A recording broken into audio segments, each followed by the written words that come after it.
जय हिंद दोस्तों, स्वागत है आपका माई कोड टिप्स में।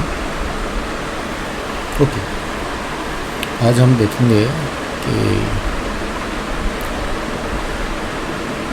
जो हम लोग फ्रेमवर्क यूज़ करते हैं एप्पल में, iOS स्पेशली iOS केस में, ठीक है ना। तो वहाँ पर NS क्यों हम लोग यूज़ करते हैं। तो जब भी हम लोग प्रोग्रामिंग करते हैं या फिर कोडिंग करते हैं, वहाँ पर NS string, NS value, NS set, NS array, वहाँ पर NS यूज होता है, ठीक है ना। तो बेसिक क्वेश्चन ये होगा कि why use only NS, why not any other like C, standard input out IO, STDIO और समथिंग एल्स, और जस्ट नॉर्मल जैसे हम लोग जावा में यूज करते हैं स्ट्रिंग, इंटीजर। तो इस पे ऐसा क्यों इन्होंने इम्प्लीमेंट किया इस चीज़ को NS, क्यों नहीं सिर्फ स्ट्रिंग, array या फिर आप ये कह सकते हो कि जितना भी मोस्ट ऑफ द इसका iOS में जितना भी मोस्ट ऑफ द फ्रेमवर्क हम लोग यूज करते हैं उसमें आपको NS मिल ही जाता है, ठीक है ना। इसके अलावा और भी बहुत सारे प्रीफिक्सेस मिलता है, हम लोग इसी में बात करेंगे। लेकिन ये सब प्रीफिक्स मिलता क्यों है, जैसे NS मिलता है, ठीक है। एक आता है CA आता है, CA फॉर कोर एनिमेशन आता है, CG आता है, कोर ग्राफिक्स के लिए आता है, ठीक है ना। जैसे टाइम टू टाइम इसके अंदर आपको और एक मिल जाता है UI आता है, यूजर इंटरफेस का, UI view controller, UI text box, UI। तो इस तरह का प्रीफिक्स क्यों इन्होंने यूज़ किया। तो बेसिकली इसका स्टोरी शुरू होता है जब एप्पल का को फाउंडर ने एप्पल छोड़ा, स्टीव जॉब ने, तो उन्होंने एक कंपनी स्टार्टअप किया था। ठीक है ना। उस कंपनी का नाम था नेक्स्ट, NEXT, ओके। तो उस कंपनी में जो उन्होंने कंपनी स्टार्ट किया था NEXT, उस कंपनी में एक्चुअली मेन उनका ऑब्जेक्टिव था कि एक ऑपरेटिंग सिस्टम बनाए जो एप्लीकेशंस को सपोर्ट करे, या फिर कंप्यूटर से रिलेटेड वो एक ऑपरेटिंग सिस्टम बनाना चाहते थे, ठीक है ना। तो उसका मेन ऑब्जेक्टिव यही था। तो उन्होंने उस नेक्स्ट कंपनी जो उन्होंने बिल्डअप किया था उसके थ्रू उन्होंने एक ऑपरेटिंग सिस्टम शुरू किया जिसका नाम था NEXT STEP, नेक्स्ट स्टेप, ठीक है।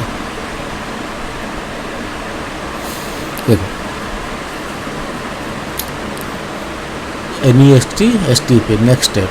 और अदरवाइज बहुत सारे लोग बोलते हैं कि NS stand for name space, जैसे हम लोग जावा में यूज़ करते हैं, या फिर अदर इस पे .NET में हम लोग स्पेशल यूज़ करते हैं नेम स्पेस, ठीक है ना।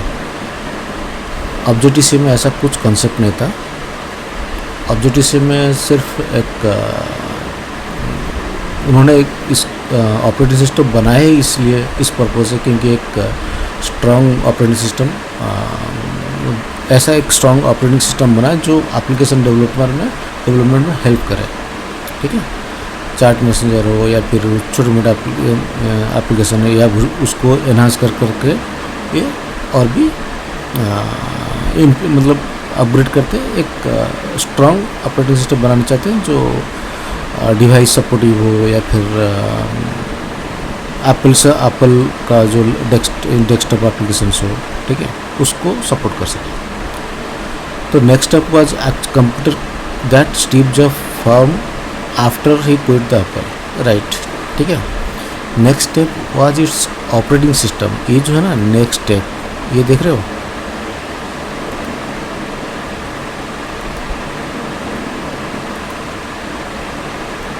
ये देख रहे हो ना नेक्स्ट स्टेप। ये जो ऑपरेटिंग सिस्टम आप देख रहे हो ना, यही है ONS।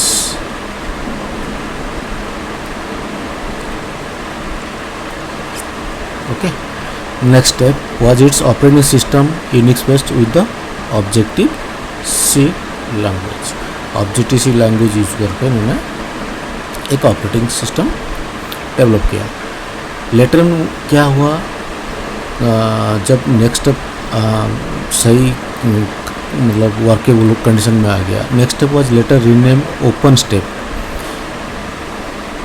नेक्स्ट स्टेप एक ऑपरेटिंग सिस्टम था, ठीक है ना, लेकिन इसमें कुछ इशू आया या फिर कुछ हुआ होगा इंटरनल, ठीक है, उन्होंने उसको रीनेम कर दिया ओपन स्टेप को, ठीक है। अब ओपन स्टेप इस जो इन्होंने बनाया था, इसको सन के साथ मिलकर, जो जावा का मेन कंपनी है, ठीक है, उसके साथ मिलकर इन्होंने इसको बनाया था, ठीक है। अब बहुत कहते हैं कि जब एप्पल का इनकॉर्पोरेट जो एप्पल कंपनी है, जब उसने टेक ओवर किया नेक्स्ट को, उसके साथ उसने वो नेक्स्ट के साथ जितने भी उनका R&D था, ऑपरेटिंग सिस्टम था, सब उनके साथ स्टीव जॉब के साथ वो भी एप्पल के साथ फिर से मर्ज हो गया, ठीक है। अब प्रॉब्लम ये आ गया, ठीक है, ये हो गया प्रॉब्लम, यहीं से शुरू होता है। जैसे ही मर्ज हुआ ना, पहले से ही एप्पल के पास ऑलरेडी एक ऑपरेटिंग सिस्टम था, ठीक है। चलो पहले इस चीज़ को डिस्कशन करते हैं। Next step was later renamed open step, which was also the name और an API that next developed together with, ठीक है, विद द सन, ठीक है, which is turn later the Cocoa. अब उसने मर्ज से पहले, मर्ज होने के बाद ना, जो इसका जो ऑपरेटिंग सिस्टम था, इसके बहुत सारे लाइब्रेरीज में थे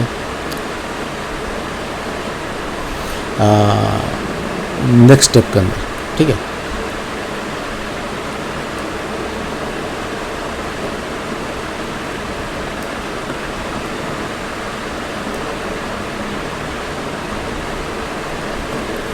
next develop together with Sun, ठीक,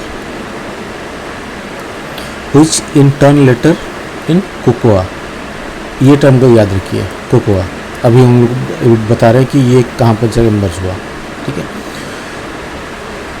ये देख रहे हो, Cocoa began life as an collected frameworks use to build apps for the next step operating system, okay.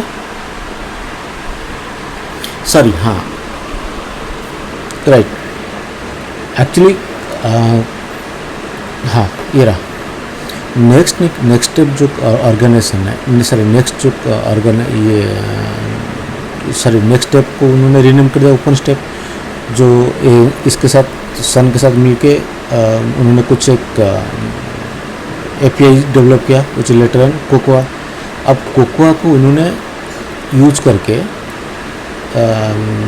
API बहुत सारे बनाया, बहुत सारे फ्रेमवर्क्स बनाया, ठीक है ना। उस कोकोआ को यूज करके next step operating apps for the next step operating system, okay. So clarity ये है कि नेक्स्ट एक कंपनी है, ओके, नेक्स्ट स्टेप एक ऑपरेटिंग सिस्टम है, ठीक है ना। अब नेक्स्ट स्टेप सन के साथ मिलके, नेक्स्ट स्टेप सन के साथ मिलके एक क्या कहते हैं उसको, API लेवल का, फ्रेमवर्क्स लेवल का काम करते हैं। इन्होंने एक बनाया जिसका नाम उन्होंने दिया कोकोआ, ठीक है। कोकोआ का काम है, इस कोकोआ का काम है एप्लीकेशन बनाना, किसके लिए, इसके लिए, इस ऑपरेटिंग सिस्टम के लिए। मीन्स आप ये मान के चलो विंडोज़ के लिए मैं अगर एप्लीकेशन बनाना चाहूँगा तो कैसे बनाऊँगा? ओबियसली इससे तो नहीं बनेगा। ये तो एक प्लेटफॉर्म है, ये तो एक प्लेटफॉर्म विंडोज़, जैसे विंडोज़ है, विंडोज़ एक प्लेटफॉर्म है, नेक्स्ट स्टेप एक प्लेटफॉर्म है, ऑपरेटिंग सिस्टम है। अब उसके लिए मेरे को ऐप तो चाहिए कि मतलब पब्लिक यूज़ करने के लिए कुछ तो यूज़ करेगा, ठीक है। तो जैसे विंडोज़ के लिए जो ऐप्स बनता है, .NET बनता है, C# हो, ASP हो, ठीक है ना। तो उस जो फ्रेमवर्क उसमें लगता है, यूटिलाइज होता है, ठीक है। विंडोज़ के लिए मैं एग्जांपल दे रहा हूँ। विंडोज़ में जैसे फ्रेमवर्क .NET का विजुअल स्टूडियो यूज़ करके हम लोग बनाते हैं ऐप्स पर विंडोज़। इसी तरह नेक्स्ट स्टेप के लिए कोकोआ हेल्पफुल हुआ ऐप्स बनाने के लिए, ठीक है। तो अब ये हो गया, ये एक ऑपरेटिंग सिस्टम और ये एक ऐप्स प्लेटफॉर्म, ठीक है। और अब अगर मैं अभी का एग्जांपल दूँ तो आप ये मान के चले ये मैक OS हो गया, एग्जांपल दे रहा हूँ, ठीक है ना। और ये मैक OS के लिए एप्लीकेशन जो बनाता है उसके लिए, ठीक है, ये हो गया। सो जब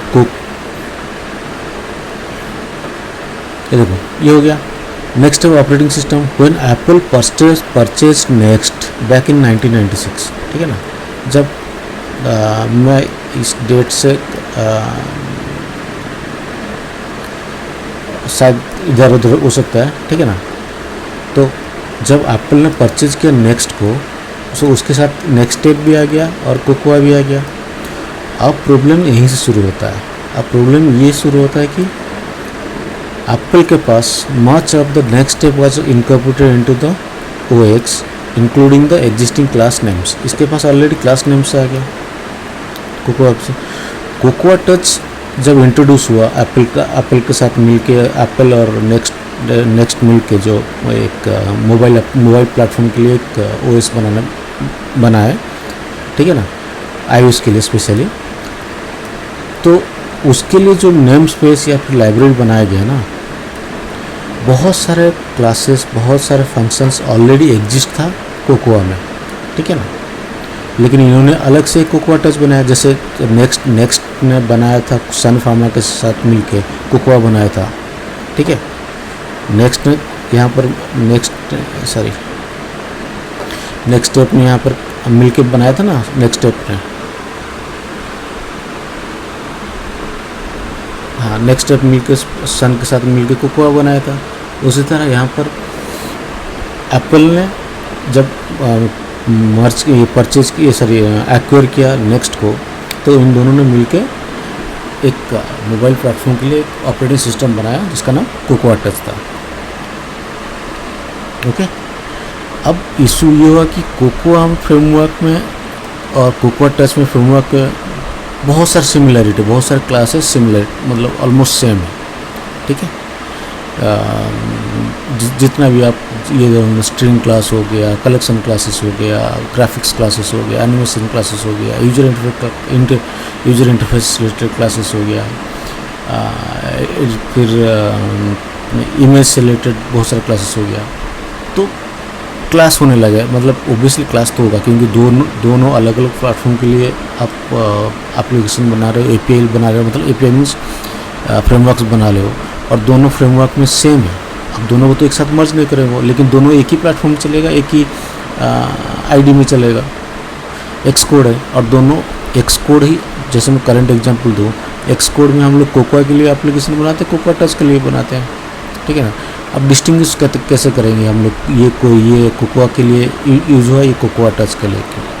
सो इन्होंने एक कंसेप्ट निकाला, हम लोग एक कुछ टर्म्स प्रीफिक्स में ये कर देंगे, यूज़ करेंगे iOS प्लेटफॉर्म के लिए, और नॉर्मल कोकोआ के लिए ऐसे एज यूजुअल वो कंटिन्यू करते रहेंगे, ठीक है। तो अब इस केस में क्या हुआ ना, iOS के लिए जो उन्होंने प्लेटफॉर्म किया, तो उन्होंने क्या जो NS है, मोस्ट ऑफ द जो क्लास हो रहा था कोकोआ और कोकोआ टच में, तो उन्होंने क्या किया, नेमिंग देना शुरू कर दिया।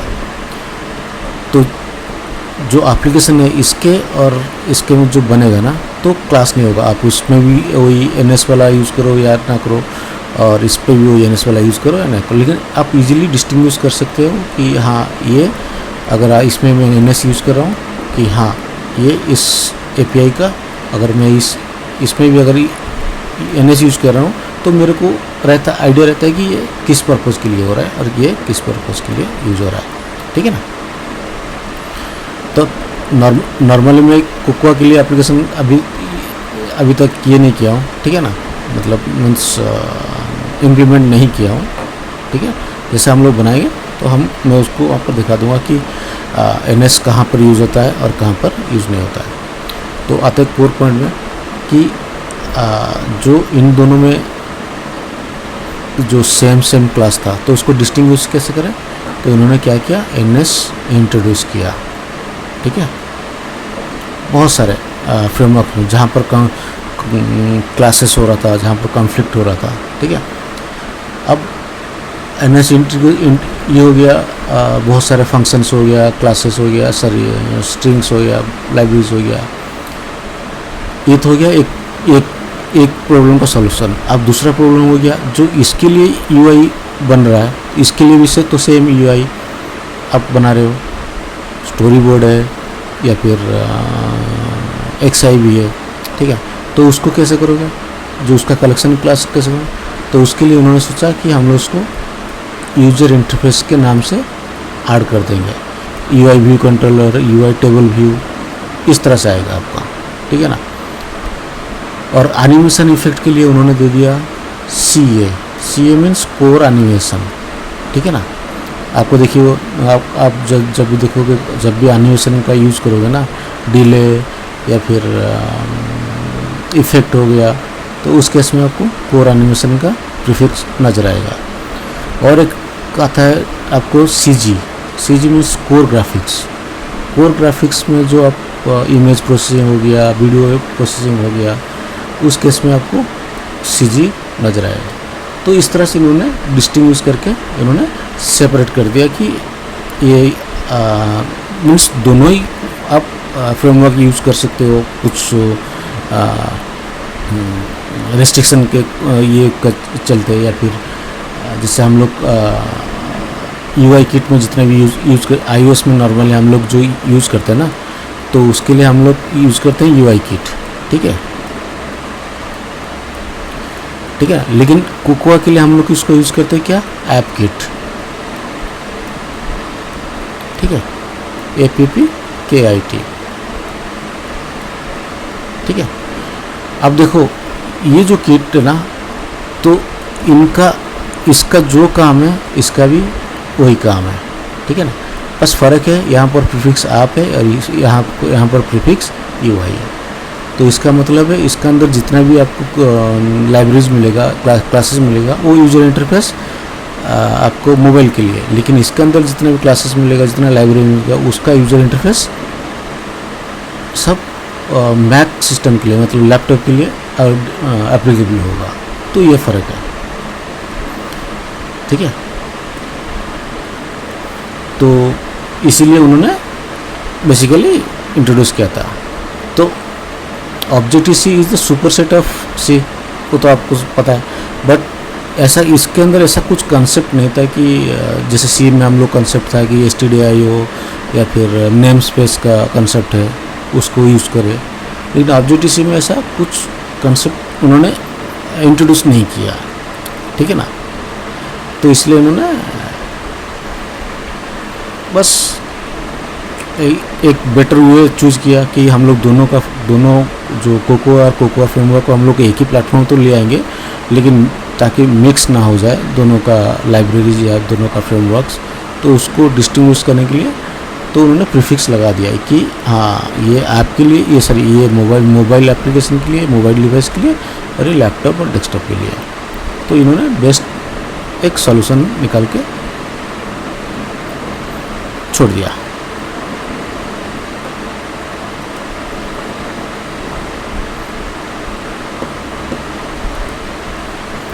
तो ये रहा।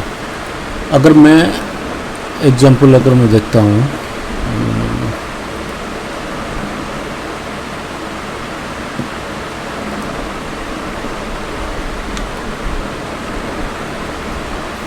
देख रहे हो,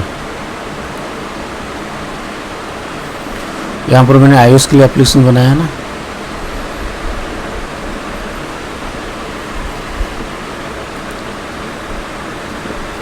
तो इसके अंदर जितना भी आपको मैं फ्रेमवर्क मिलेगा ना आपको,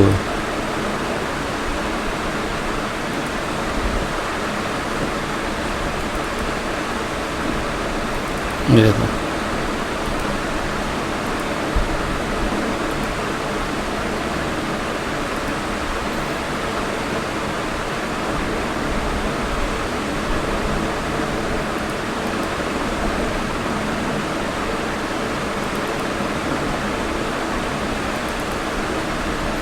देख रहे हो, NS UI, ये देख रहे हो।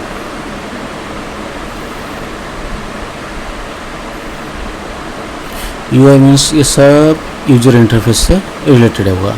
NS जो है वो आपका सब फंक्शनल से रिलेटेड होगा, और जो कॉमन है उसके लिए उन्होंने छुआ तक नहीं,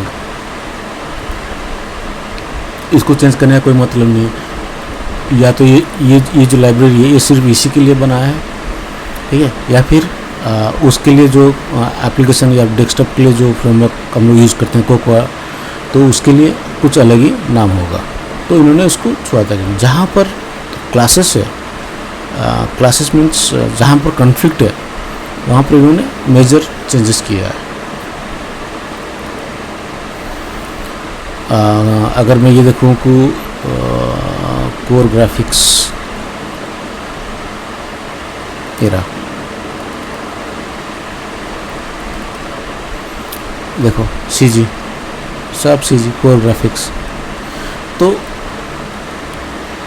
ये है इनका बेटर वे टू आइडेंटिफाई कि हाँ ये मोबिलिटी सॉल्यूशन के लिए या मोबाइल डिवाइस के लिए ये बेटर है, और वो एक बेटर है एप्लीकेशन, ठीक है। हम लोग जब ये कंसेप्ट, लेकिन स्विफ्ट में इन्होंने एक स्मार्ट खेला कि स्विफ्ट में इन्होंने इस तरह का कुछ कंसेप्ट इन्होंने ऐड नहीं किया, लेकिन इन्होंने जो फ्रेमवर्क बनाया वो अलग बनाया, लेकिन ऑब्जेक्टिव सी का जो फ्रेमवर्क है ना उसको छेड़ा नहीं, उसको कुछ इन्होंने चेंजेस नहीं किया।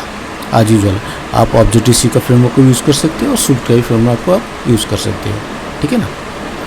स्विफ्ट फ्रेमवर्क आप यूज़ कर सकते हो, ऑब्वियसली ज़्यादा कुछ ये चेंजेस नहीं है, ठीक है, लेकिन जो भी चेंजेस जो भी थोड़ा बहुत है वो डायरेक्टली आप यूज़ कर सकते हो।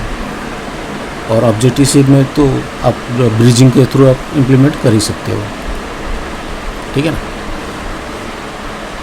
कोर ग्राफिक्स है, कोर एनिमेशन होगा, कोर इमेज है, ठीक है। तो ये था बेसिकली जो फ्रेमवर्क से रिलेटेड एक कन्फ्यूज़न।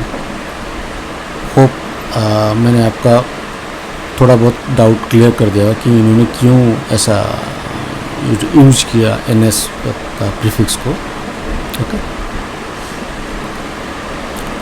चलिए मिलते हैं अगले वीडियो में।